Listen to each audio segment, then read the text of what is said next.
supernaturally good, we need the help of grace, the supernatural aid of God.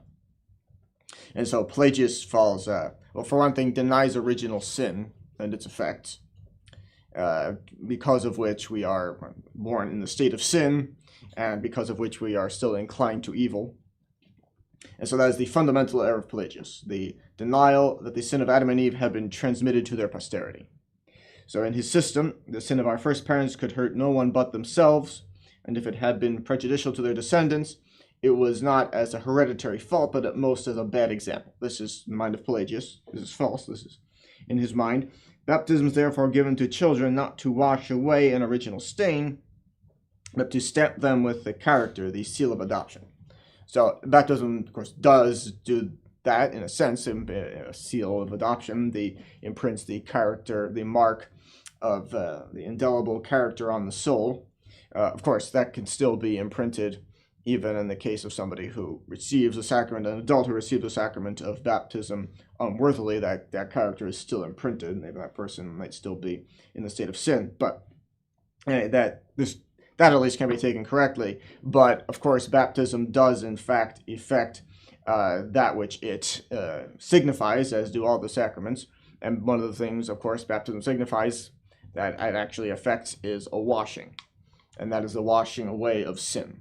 Certainly in an infant, the only sin to be washed away is original sin, but it does indeed wash away original sin. So Pelagius was dead wrong in the notion that original sin does not affect the posterity. Again, Adam's posterity. It is original sin is it comes down to us from Adam. If Eve, of course, from the Catechism, if Eve only had sinned, we would not be born in the state of sin. The reason why we are born in the state of sin, stained with original sin, is because of Adam's sin, that he sinned as the head of the human race. The first man, the head of the human race, in a sense, declared war on God. That's one way to look at it. That just as when the king of a nation declares war on another nation, everyone in his nation is automatically at war with the other nation. And so we can look at it that way, that Adam, as the head of the human race, declared a war on God, put himself at enmity with God by sinning. And so thereby putting the entire nation, as it were, the extended family, that is the nation, that is the human race, put the entire nation of the human race, as we can look at it, at war with God. And so, of course, in such a case, anyone who is involved in an unjust war is automatically at war. When his nation goes to war, he has to separate himself from that. If he knows it to be an unjust war, if it's clearly unjust. In the concrete, it's generally speaking true that unless it's very clearly unjust, that one may presume that the leaders of his nation, when they are responsible, are actually fighting a just war when they declare it. But that's certain moral theologians explain that.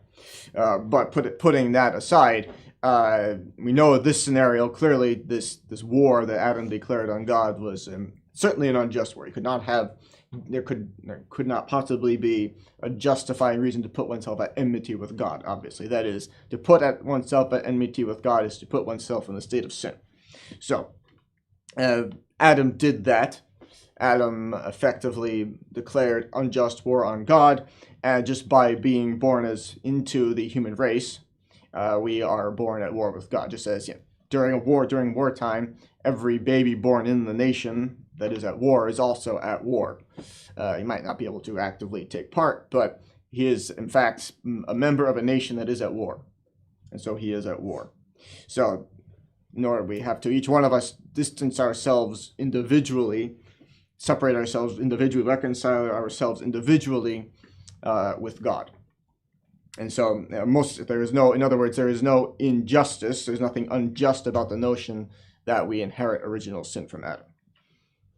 It's true that it may not be a personal sin, but it is the sin with which we are stained and we are born. We have to distance ourselves from that.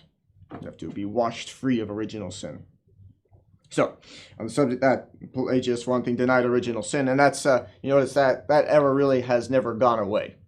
Not only because so many people don't have the faith and deny some, generally speaking, things that are contained in divine revelation, but actually at the very basis of the Enlightenment is this notion that man is basically good, that there is no inclination to evil. It's true that on the one hand, you have Martin Luther, who said that by sin, human nature is completely destroyed, incapable of anything good.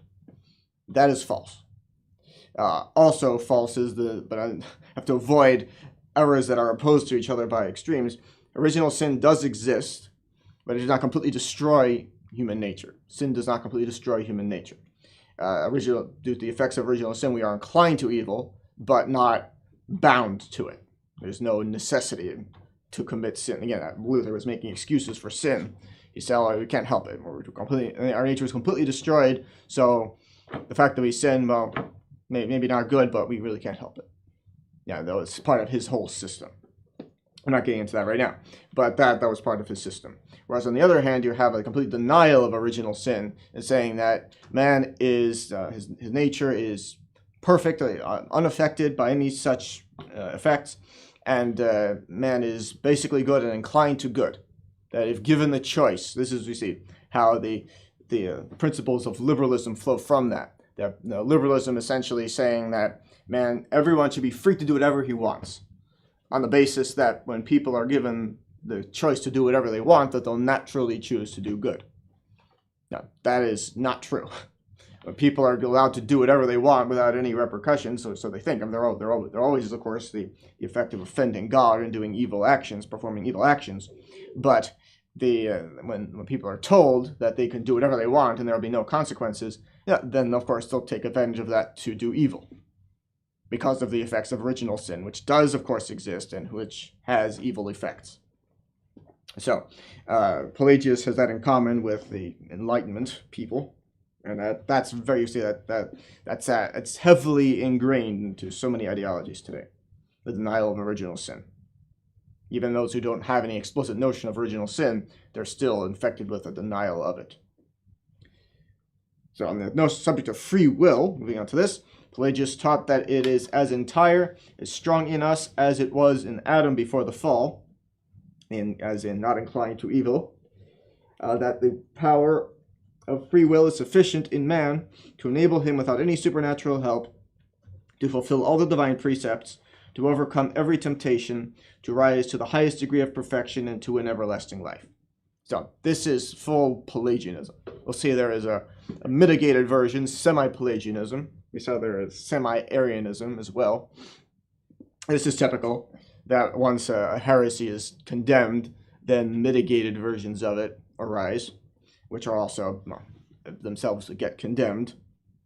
But here we're looking at the original Pelagianism, as opposed to semi-Pelagianism or any other version of it. So this is Pelagius' position, which you can see in that system. Such grace is the notion of grace is completely destroyed. Why do we need the help of God if our free wills are in this heresy? According to this heresy, our free wills are completely sufficient to do all of that. Why does grace even need to exist at all? So that's Pelagius actually recognized that difficulty in his own heresy, tried to maintain some kind of some semblance of being in accordance with the divine revelation, and says that it's because it would have been impossible to do away with the name of grace. He couldn't actually go so far as to say that grace does not exist. That would be a little too obvious. He said that Pelagius placed this gratuitous gift in the very free will which God, without owing it, gives us. So remember that gratia, grace, means something given freely. I mentioned it last time. That's very closely related to the Latin adverb gratis, something given completely for free. And that means that it is indeed a gratuitous gift of God, which is one interesting point to make, which is that so far from Pelagius' position being correct, it's impossible even to think about our eternal salvation without the help of grace. So anyone who just considers that there are certain things that I need to do in order to attain eternal salvation, just thinking that, is to be moved by grace. So this, so this is the system of Pelagius, which is of course heresy. All right, so these preliminary remarks suffice to give a view of the nature and bearing of Pelagianism. The first condemnation of this new heresy was pronounced by a council held in Carthage in 412 AD, at which St. Augustine was unable to be present. The anathema was directed against Celestius, as Pelagius was no longer in Africa. He had gone to visit the cities of the Syrian coast. So the anathema was directed against another character who held the same errors. The errors of Celestius had been reduced to 7 leading propositions: that Adam was created subject to death. That is not true. Death would have been natural to man had man ever been in the state of pure nature. So that does there. St. Thomas does talk about this notion of pure nature, which is a purely theoretical state. In other words, one which was never actually realized. Adam was created with both supernatural and preternatural gifts. So, but he was never in the state of pure nature. So Adam was created subject to death. He was not. Adam was created with not. He was not meant. God gave him the preternatural gift of immortality, being exempt from having to die. With death is natural to all physical creatures. All creatures possessing bodies. It's natural that the body and soul separate. Adam was exempt from that. In a state of pure nature, man would have been subject to death, but not as punishment for sin. In fact, we are now subject to death because of sin. That is the punishment for sin. So Adam was not created subject to death. He was created immortal, meant to, that's to say, not only with an immortal soul, but he was created exempt from having to have his soul separated from his body. He was originally supposed to merit eternal salvation, and merit supposed to accrue merit for heaven. We'll say, of course, nobody can merit the grace of final perseverance, but he was supposed to make his way to eternal salvation, as we can put it, by enjoying the gifts, the pleasures of the Garden of Eden, the Garden of Paradise, in accordance with the divine will, and then after that pass to the beatific vision without having to suffer separation of body and soul. But of course he sinned. So, and then another error here is that Adam's sin was a personal offense, and it was not communicated to his posterity. That's false. It was, obviously, for reasons we just talked about. There's nothing strange about that notion, nothing unjust. Of course, we know that God is infinitely just anyway, but there's no basis for an accusation of injustice because of the fact that God holds us all guilty of the same original sin.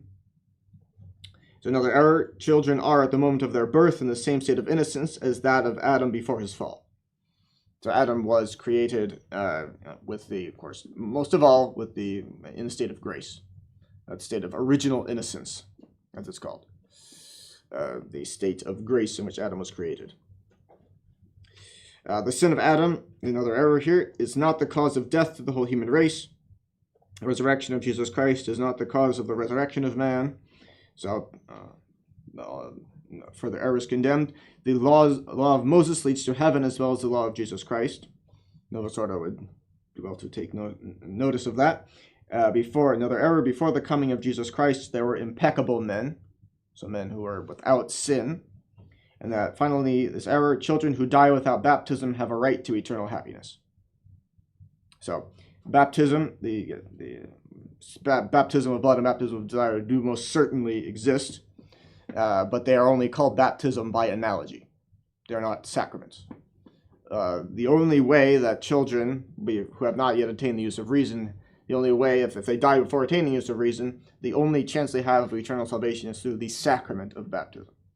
They cannot receive baptism of blood or baptism of desire.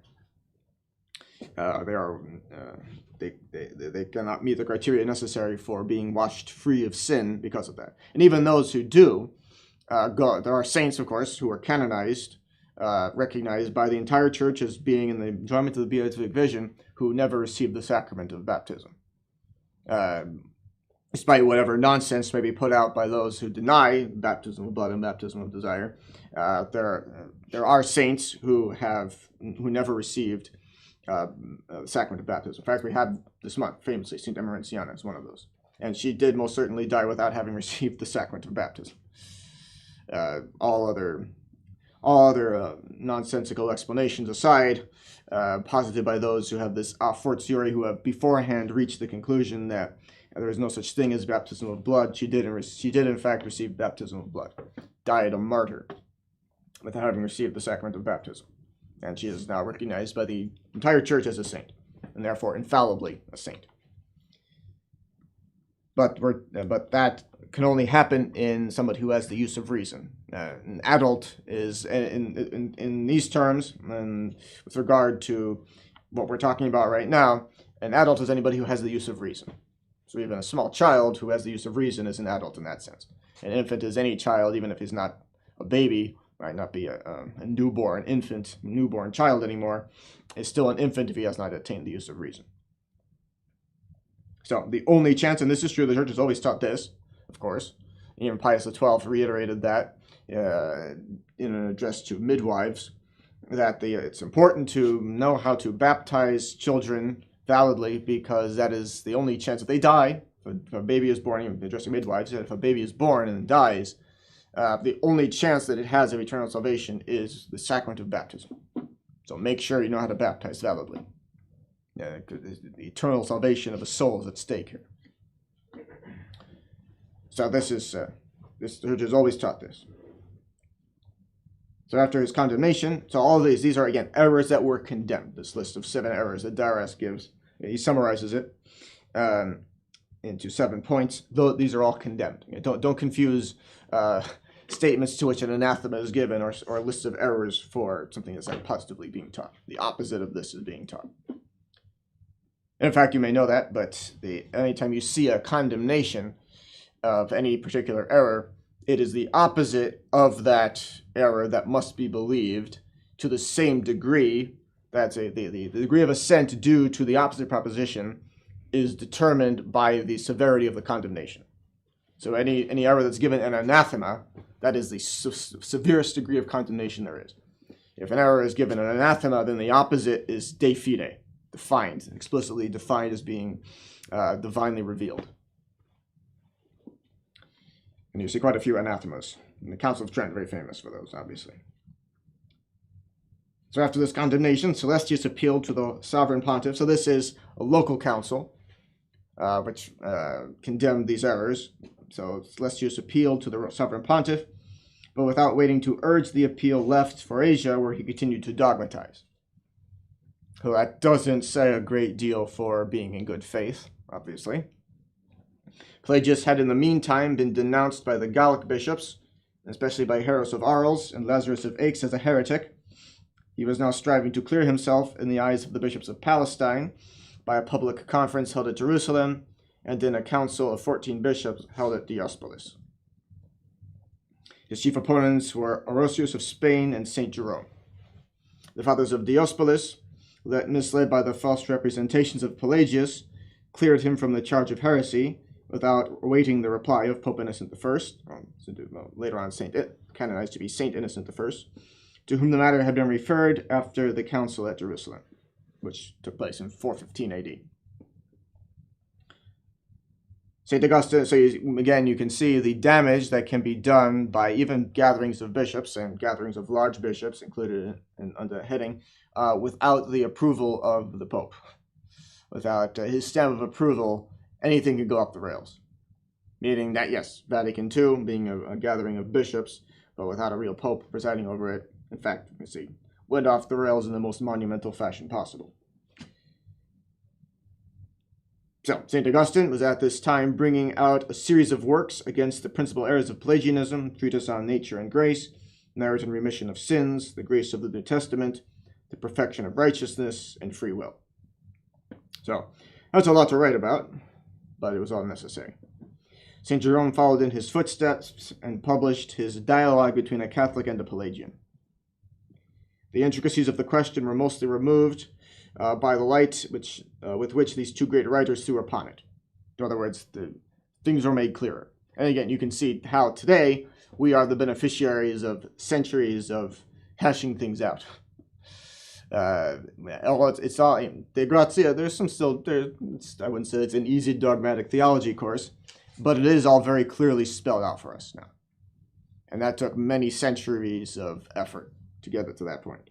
So now conclusions that you just look at a few simple emboldened kind of theological conclusions given to you as being de fide in some cases, whatever degree of assent is required for them. All of that given to you in very concise, easy to understand text in the dogmatic theology manuals, and that's what we have now. That's very clear, very cut and dried in a sense.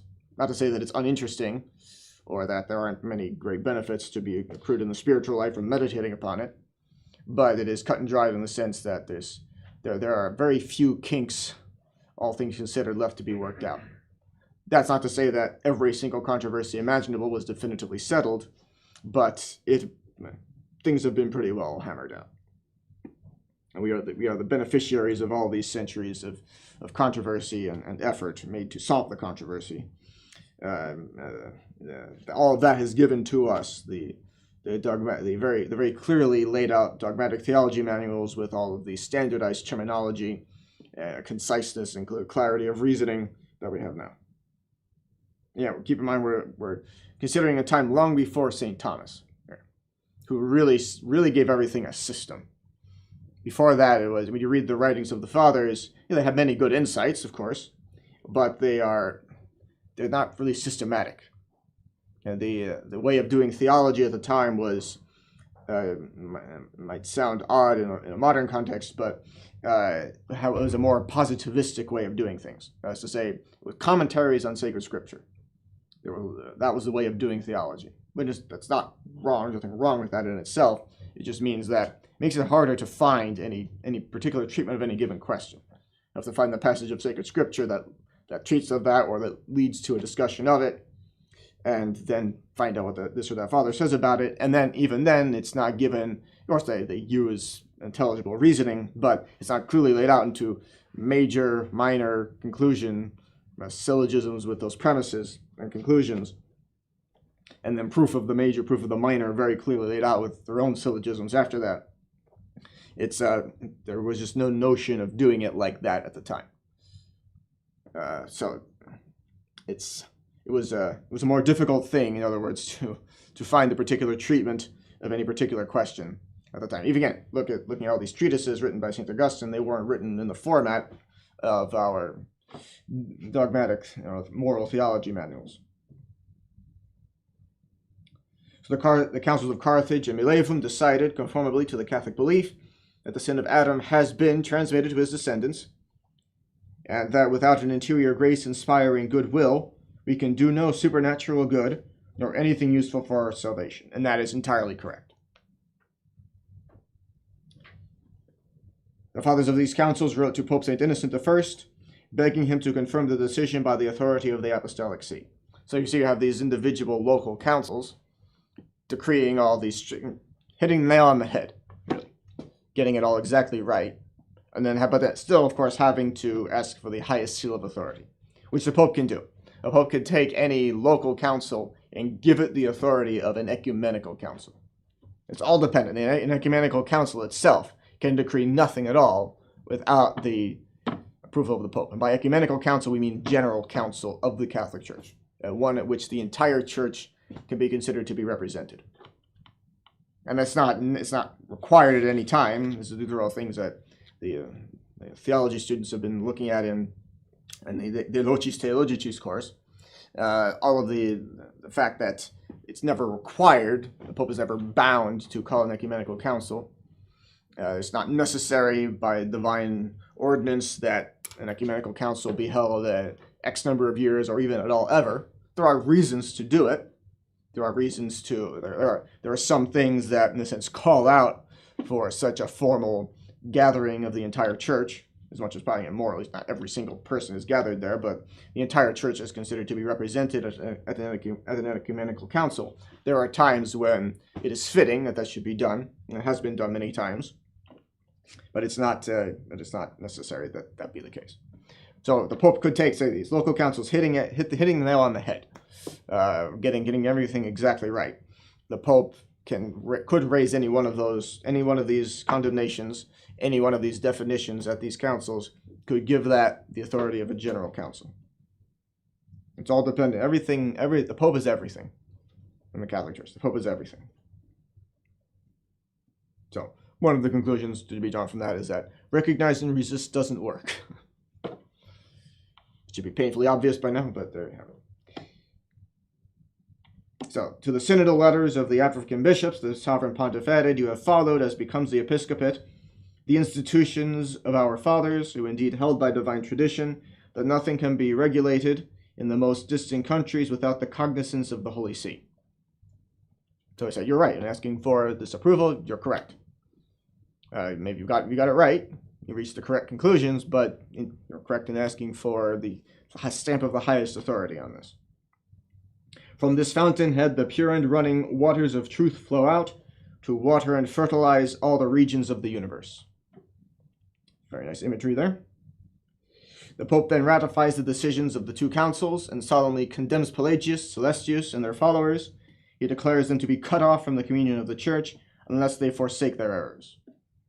Notice they were already wrong, already teaching things that were recognized to be heresy before they were cut off officially. After this decree of the Pope, St. Augustine exclaimed, this is very famous, Rome has spoken, the cause is finished. God grant the error be so too. So this is the famous Roma locuta est, causa finita est. That's very, Rome has spoken, the cause is finished, that's pretty nice, but in Latin that's even more concise. Roma locuta est, causa finita est. Rome has, perhaps the conciseness is something along the lines of saying, Rome has spoken, case closed. That's about the effect of that. So with grief at the sad state to which the barbarian inroads had reduced Gaul, Spain, and Italy, St. Innocent I enlarged his charity to take in the full extent of his children's desolation. He made collections to relieve the suffering and want which such a revolution had multiplied to a fearful extent. So here we are seeing the decay, the rapidly increasing rate of decay of the Roman Empire. The legions and the Roman governors just started abandoning the outermost reaches of the empire. So they first abandoned farther flung places. And again, in terms of the Roman Empire, Britain was a far flung place. They started abandoning their holds in Britain, and then started abandoning their strongholds in Gaul. It wasn't France yet, still Gaul. They started again abandoning Spain. Italy, even Italy was not safe from barbarian incursions. And this was, again, it was a time of chaos, generally speaking. The downfall of the empire it died a slow, painful death. The empire died a slow, painful death. You can also see what happened, how it is that the modern day Italians have so many opposite traits of the ancient Romans. Where did the ancient Romans go? What happened? Still the same place, but how is it that the culture is so completely different from what it was in ancient Rome, for better or worse? It's completely different from what it was in ancient Rome. And the answer is, well, that so many people have come through Italy, into, out of, and through. It lived in, been expelled from, controlled, dominated. It's changed hands so many times, seen so many different invading armies, so many different governments ruling it from either on site or from afar, that it's just completely different people. So many people have been introduced to Italy and left, and over the course of so many centuries, that the ancient Romans just got absorbed into that whole process,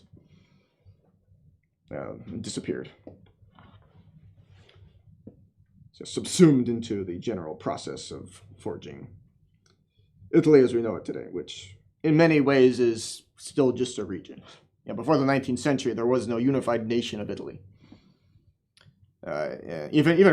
Rome itself was really a city-state that just ruled most of the world.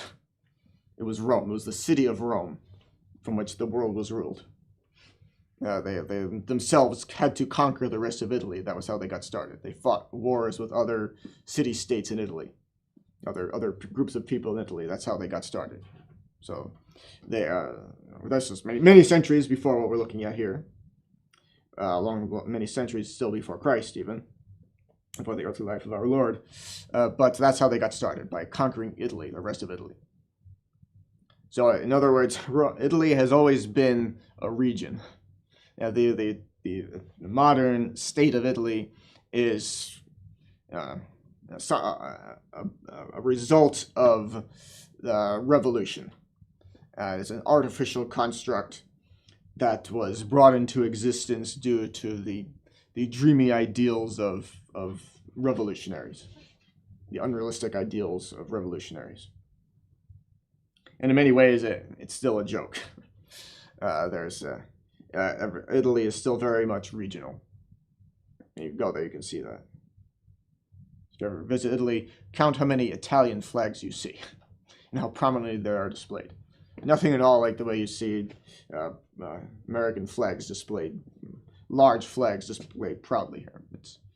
You just will not see that same thing. Not to the same extent, definitely. So, Italy itself is subject to invasion. So Rome itself was not easily defensible place. So Rome has been sacked multiple times over the centuries, and it's not a place that's easy to defend. One of the reasons why Constantine transferred the capital to Constantinople, which is much more defensible, in fact, famously defensible. So the barbarian Alaric had survived the sack of Rome, but 2 years. So he sacked Rome and then only died. He died only 2 years later himself. But the Visigoths had given his place to his brother-in-law Adolphus. So these barbarian tribes are walking all over the empire. They're roaming through the empire more or less at will. People who used to be that the Roman armies would fight battles against the barbarians on the frontiers. That there were wars within the empire, but those were wars over succession. Romans fought Romans because of rivals for the imperial throne. They weren't fighting barbarians, typically not within the borders of the empire. Barbarian tribes were fought by the legions on the borders for the purpose of either holding the line on the frontier, or of pushing the frontier, expanding it. But now we have barbarians marching through the empire at will. So the Pope kept his laborers in the vineyard, and these barbarians were gradually taught to bend under the yoke of the gospel. Notice that the church always, the time is on the side of the church always. The church is guaranteed never to die. And so the church can afford to be patient. So individual nations come and go, and sometimes individual nations find themselves in a fight for survival. Sometimes they're threatened with overnight extinction, and they have to fight for their survival. The church might be subject to persecution, to the kind of pressures that would easily snuff out an ordinary nation, but the church is ultimately guaranteed survival. And so being able, in fact, not only able, but promised that she will survive everything, the church can be patient. Individual regimes come and go. Whole empires can be built up and have their heyday and then collapse and be reduced completely to ashes. The church will still be there. And so the church is, in some cases, the only thing left to pick up the pieces after the fall of a nation, of a regime, etc. That's what we're looking at now. The Roman Empire is crumbling, which is a cause of chaos. And the church is there, holding the line. Whatever there is of order at this time is provided by the church. Not only order, but conversion of those who are causing the collapse. Those who are contributing to it in a major way, anyway. It's not the barbarians hordes were not the only contributing factor, but they were a major one for sure. Though his zeal was urged on to renewed activity by the earnest wish to see the unity of discipline established in the bosom of the church. We have a precious monument of it in a decretal addressed to Decentius, Bishop of Eugubio in Umbria, who had consulted him on several points of liturgy and discipline. If the bishops of the Lord, said the Pope, would but follow, in their full extent, the ecclesiastical institutes as they have been left us by the blessed apostles, there would be neither diversity nor variety in what regards consecrations and the celebration of the sacred mysteries. So you see here the fact that in the earlier centuries of the church, we're still fairly early on, but earlier on still, there was not so much a need for regulation of liturgical legislation. There was some need for it, so some things were regulated, but there was clearly less a need previous to this because generally greater fervor. Again, we're not even 100 years out at this point, or just a little bit less. Or the Saint Innocent I departed this world in 417 A.D. We're still less, or just a little over 100 years after the Edict of Milan, which brought an end to persecution of the church. And already you're seeing that there's been a certain cooling of fervor. Before then, there was no question. To be a Catholic was effectively to sign your own death warrant. To write, and not to say necessarily all the time that every single person died a martyr, but it was a high risk. It was a very high risk proposition to become a member of the church prior to the Edict of Milan. And now, because that's not so much the case, more people are willing to become members of the church because the risk is lower. But lower risk means less zeal required. Less zeal means a cooling of fervor. Cooling of fervor means abuses creep in. Abuses creeping in call for regulation and legislation. And St. Innocent I is making such an observation right now. Like decisions, similar decisions, are found in other letters of St. Innocent to bishops in Italy and Macedonia. The death of the Holy Pontiff took place in 417 A.D. St. Innocent I is the first pope who absented himself from Rome to serve the general interests of the church. So there have, of course, popes throughout history have traveled far and wide, mainly within Europe, but popes have traveled. But St. Innocent I was the first pope to leave Rome for any reason. In the year 400, he had gone to Ravenna, which was one of the capitals of the Western Empire, or one of the capitals of the empire, the capital of the Western Empire, to urge Honorius, the Emperor Honorius, to greater punctuality in fulfilling his contract with Alaric. So you see now Emperor is striking deals with barbarian rulers to relieve the pressure on what's left of the empire.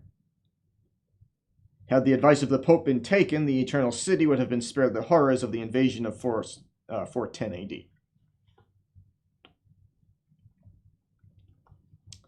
So notice that the emperor doesn't even have enough care about the city of Rome itself to prevent it from getting sacked, which he could have done if he had kept up his end of the deal with the barbarian Alaric.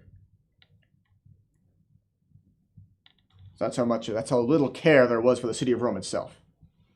And well, if you don't have to be an expert in the Roman Empire to guess that interest in the city of Rome itself is a pretty good indicator of the commitment to the rulers of the empire, of the Roman Empire itself, to keeping that empire together. And there's clearly was not that much interest in that. That means they don't even care. Not enough to hold things together anyway, which is just asking for collapse. So Pontificate of St. Zosimus. Now, it was a very short pontificate, as you can see, August of 417 AD to December 26th of 418. It's a little over a year, so a short pontificate. But sometimes short pontificates can be characterized by a single monumental event, something momentous.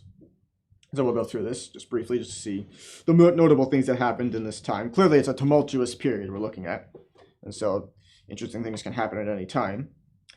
St. Zosimus was called to succeed St. Innocent I on the 19th of August of 417. His pontificate, which lasted but a year, was almost entirely taken up with the question of Pelagianism, which under the mask of a hypocritical submission to the authority of the Church had been steadily spreading its poison.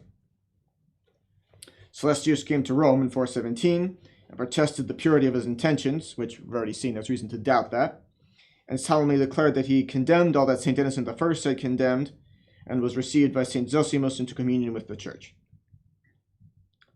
Pelagius wrote to the Pope in the same strain, and the merciful pontiff absolved him also from the censures pronounced against him. So giving them the benefit of the doubt that their protestations of orthodoxy were in fact sincere, St. Zosimus does as every pope has ever treated penitent sinners, penitent heretics, not excluded from that, and that is granting them absolution. But they were not sincere. Still, the two sectaries continued to preach their errors, and more boldly than ever, as they now declared themselves in communion with the See of Rome.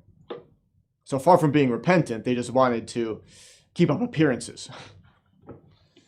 So they're being rats. Or hypocritical rats at this point. So the bishops of Africa assembled to the number of 214 in a council at Carthage, and represented to the Pope that notwithstanding their seeming submission, Pelagius and Celestius still continued to dogmatize. So you see also how they can get away with this. At the time, speed of communications is pretty slow. It would be slow for many centuries, for another millennium and a half, more or less. Communications will be pretty slow. So it takes a long time for word to get around. So they can go to Rome and play the part of humble, repentant, former heretic, and receive all the absolutions, and everything seems to be nice, and then they can leave. And then months or a year later, word can get back to Rome. Oh, by the way, those heretics are still preaching their heresy. And it might take a long time for that to come out, if word even reaches Rome at all.